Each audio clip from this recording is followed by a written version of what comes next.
So I finished the 2.4 story, at least the first part. We're getting the second story, man, like a couple of days to be honest. Fuck, I don't know. Um, but I wanted to talk about my thoughts on the story because I really think Kuro deserves um, our feedback, whether they want it or not. They're gonna get my feedback, and it's good feedback overall, 100%. Because I really think they've kind of exceeded the gotcha game sphere when it comes to telling stories in an odd way. More than like the pacing and how it's set up. The story may not be as amazing as other comparable stories, but the execution is S tier and stuff like that. And I got a book and my notes inside of this, and I kind of want to go over some points about 2.4 story that I thought were really good, really bad, or okay. And what my thoughts or expectations going forward for future stories are. I should have done this with 2.2 to be honest, but I wasn't recording back then. I wasn't making content back then, and now I am. So it's better late than never. But yeah, 2.4 those thoughts. So Kuro seems, for some reason, to be hiring absolutely amazing voice actors, and I mean they're also make I guess instructing the voice actors really well as well. Really was well. Anyways, but yeah. Keep going on. So entering Septima, I thought was great. I think 2.0. I love 2.0. 2.0 is by far the great, like the patch that saved Kuro in a weird way.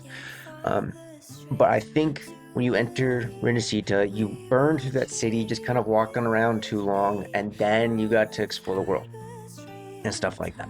I think them throwing us in the Septimont out the gate and just going, go. It's exactly what I want to see. I don't want any of this foreplay beforehand. I want to get right into the fucking. All right, this is what I like to see. I love it.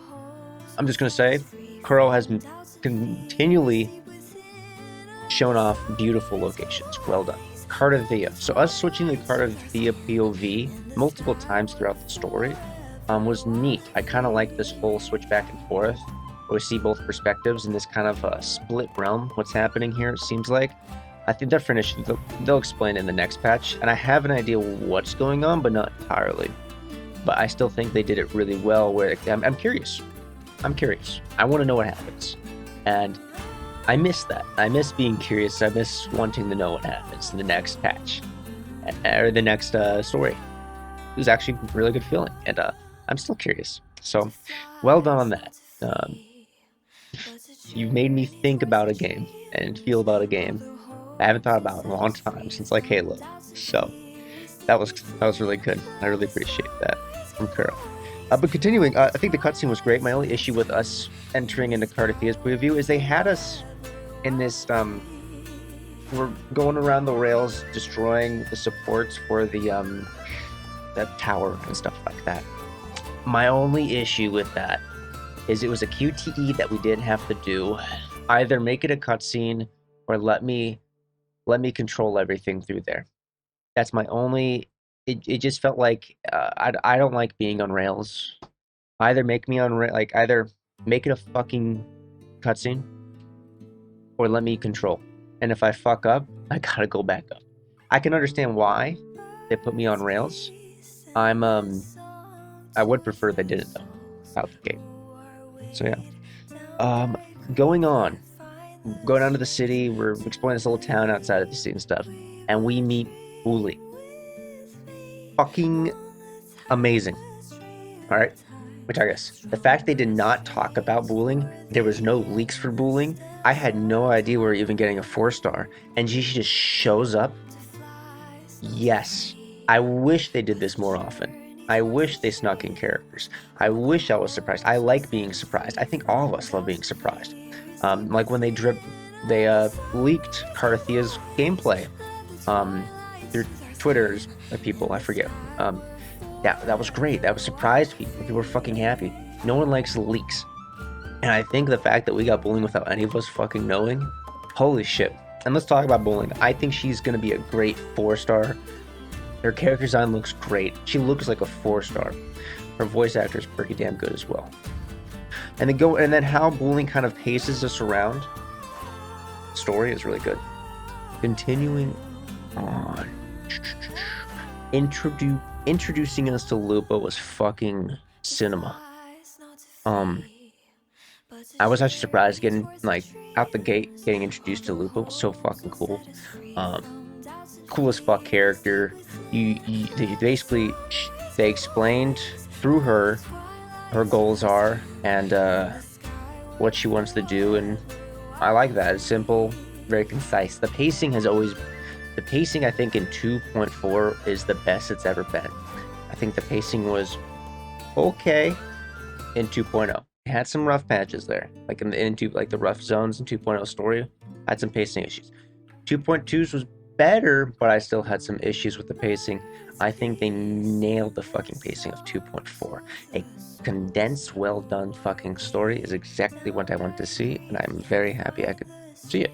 Yeah, so we join Lupa's band. She leaves her band already, and we go off. Cool. Easy to understand.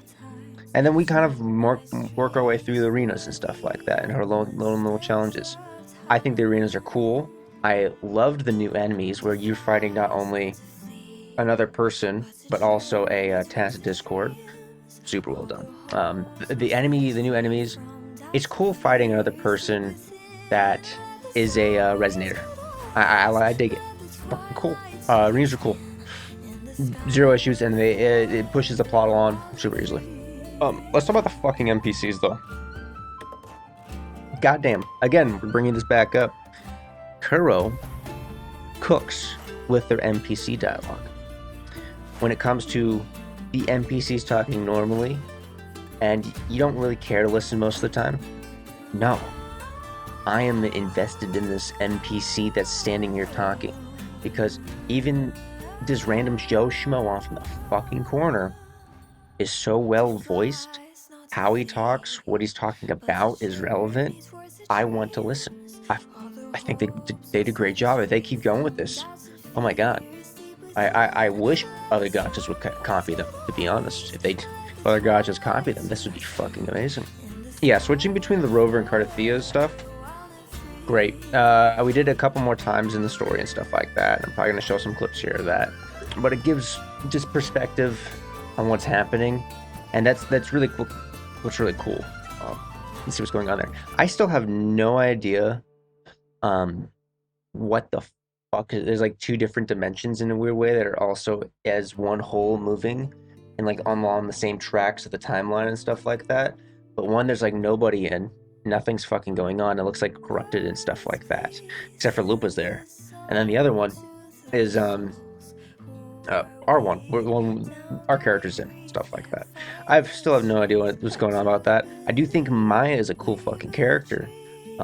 The one that was the old challenger and stuff like that.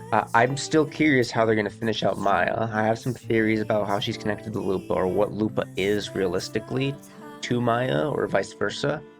I kind of want Maya to be a fucking 4-star. She doesn't look 4-star quality, to keep it a buck, but there's still a lot of mystery surrounding her. So I'm super excited to find out what goes in there. Frolova. So she's kind of been our main antagonist, per se, throughout this story. How do I even explain this? It's a bit odd. She's always been kind of playing her role, and that's probably what she's doing right now. She's playing her role in this story.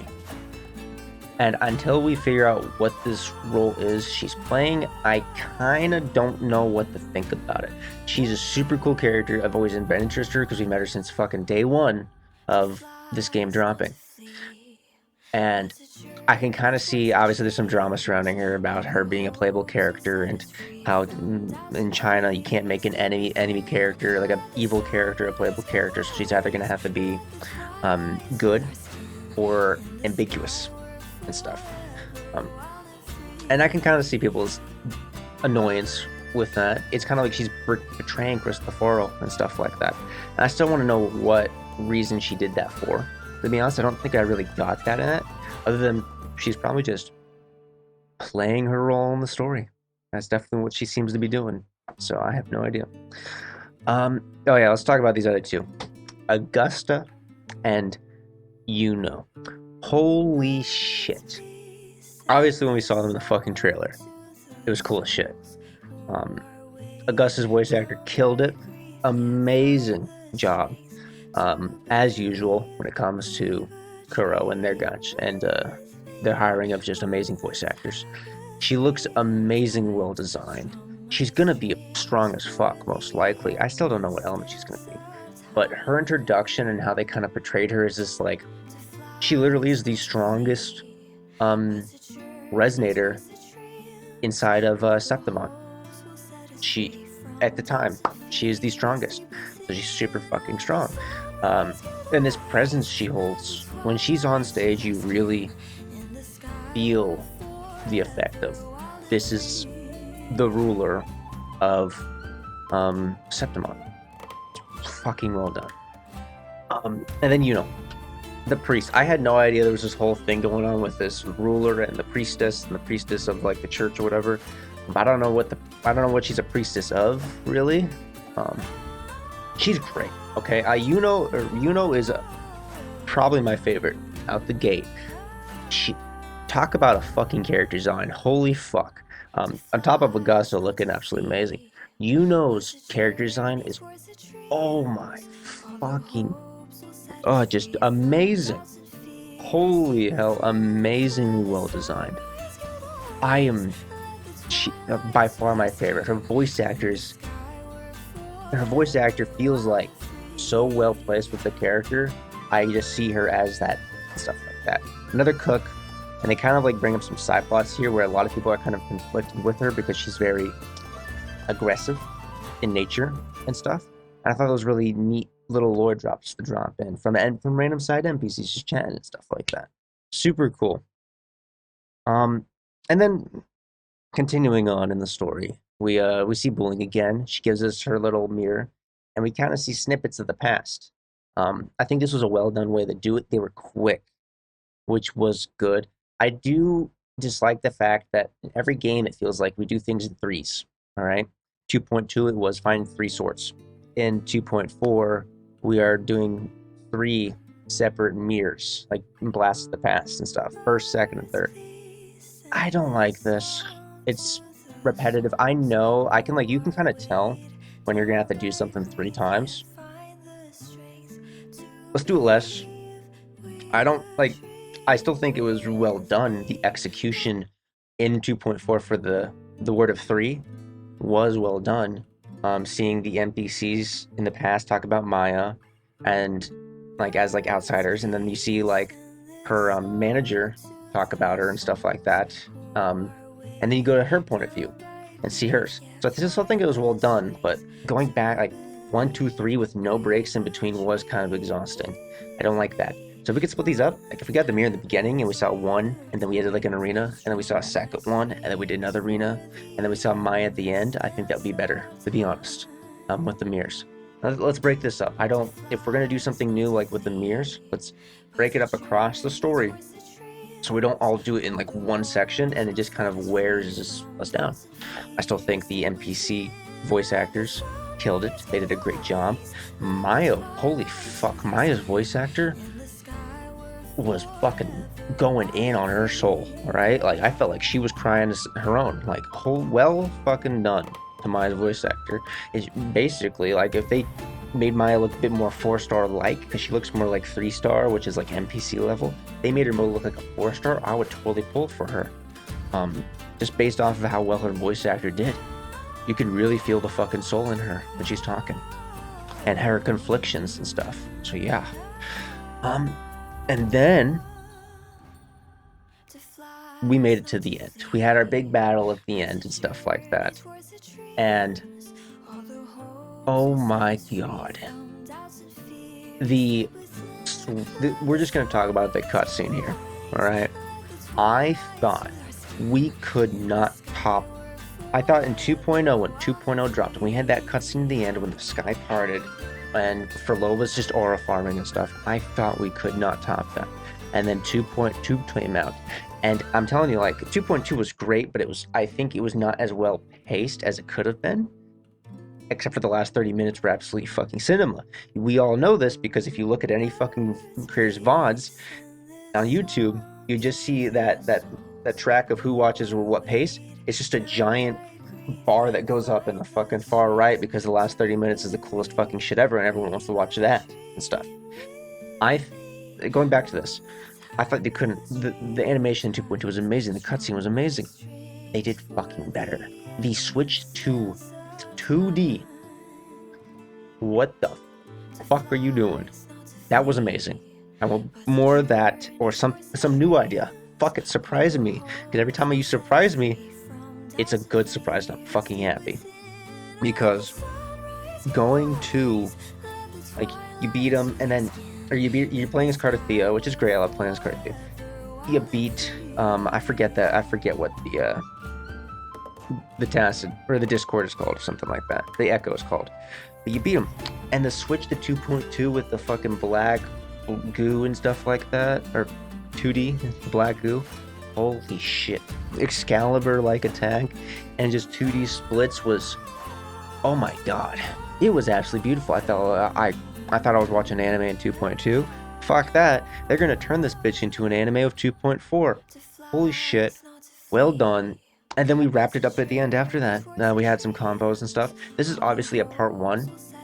Keep it a buck. It's a part 1. It's a setup for the story that's gonna drop in, like, I think it's like July 2nd or July 3rd, which I'm very excited for that one as well.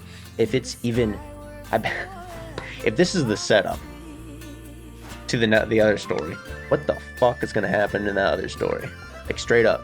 All in all, I think if I had to, we're just talking about story here. We're not talking about 2.4 as a full patch. I probably missed a couple bits. I missed a lot of bits probably in the story. About the Silver family or the family of Silvers and stuff like that. I missed a lot of that, but I don't want to make this too long. Overall, when it comes to the story, how it was paced, how it was set up, how it was executed, the animation, the voice acting, the word dialogue. Holy shit. I see 10s and 9s across the fucking board. That's what I fucking see. I think 2.4 is the best paced story we have had so far with Wuthering Waves. So far. I think they fucking nailed it. 2.4. I think... Now, obviously, the story didn't hit as hard as 2.2. 2.2 had some of us in fucking tears. And when I talk about some of us, I mean me. That shit was fucked me up. But I think it was not paced well. I think 2.4 was perfectly paced to the extent of, like, it being an 11 out of 10 of pacing almost. It was very short. I fuck, my VOD is 3 hours long, and then I see everyone else beat it in like a fucking hour and a half, 2 hours, and they feel satisfied. It's a really healthy, digestible meal of a story. The voice acting, 10 out of 10. Oh my god. Oh yeah, I want to talk about the rigging, the character rigging. Holy shit. Like, my biggest complaint has always been with the character rigging where we do, like, the same actions, like, let's go, or cross arms and, think. The facial expressions of Lupa, how Booling moves around while you chat with her, how your character even moves, how their mouth moves and stuff like that. So much better. Obviously, we could go farther. It's not like this is a 10 out of 10 character rigging. We've all seen some banger character riggings and stuff like that. This is probably, I would say, like, if we were at like a 6 or a 7 for the last character riggings we've had, we're at like an 8 or 9. We're getting up there, and every step we take, it makes me happier. So well done, Kuro. I want to see more of that. I'm very happy about that. I would give it a crisp 9 out of 10. Yeah. Healthy, crisp 9 out of 10. Now, you probably say, why is there 1 point missing? And to be honest, I would have to think about that. I know, it's like, well, you didn't think about that in the beginning. But no. Obviously, you saw some of my feedback and stuff like that. I think the character rigging is not at that 10 yet, and that definitely bumped us down. Obviously, the voice acting met us. I was interested in the story. I feel like the music was good, but it could have been better. Sort of. I still think it was pretty fucking cinema when it comes to the music. But man, the 2.2 song, that shit made me cry. That shit's on my fucking album. Alright? Um, but other than that, I think this is the best well-paced story they've had before. My main issue is literally still with the character rigging and dialogue flow. Even I want less dialogue. I know. God, it was so short and you want less dialogue? Yep. I want less dialogue. I'm a big believer in see versus hear or read on a text. So surprise me. Show me with your actions. But other than that, if I had to recommend this, 100%, I would recommend this story, 2.4 story. If I had to say, if I compared it to all the stories in Wuthering Waves currently, I would say, like, how it was built, schematically, set up, the blueprint for this story as a whole is the best one. It's so well paced. The improvements on everything else when it comes to animations, character rigging, how you move throughout the world is by far the best out of anything Kuro has put out in Wuthering Waves. But emotionally, 2.2 made me fucking cry. 2.4 hasn't done that yet. We're still waiting for that second one. If you did enjoy it, I fucking glad you enjoyed it, because I sure as well did. I sure as well did. Whatever. If you like this content, please do subscribe and like. If you want to see more, also check out my kick. I have a kick. It's down below in the details. You can also check it on my YouTube channel. On top of that, I stream on there sort of regularly. We're still working on a fucking game plan how I want to pace it, and that will be coming out in mid-July is when I'm going to be setting up a schedule. But yeah, amazing job, Kuro. I loved it. For the voice actors out there, you fucking killed it. Good job. Ciao.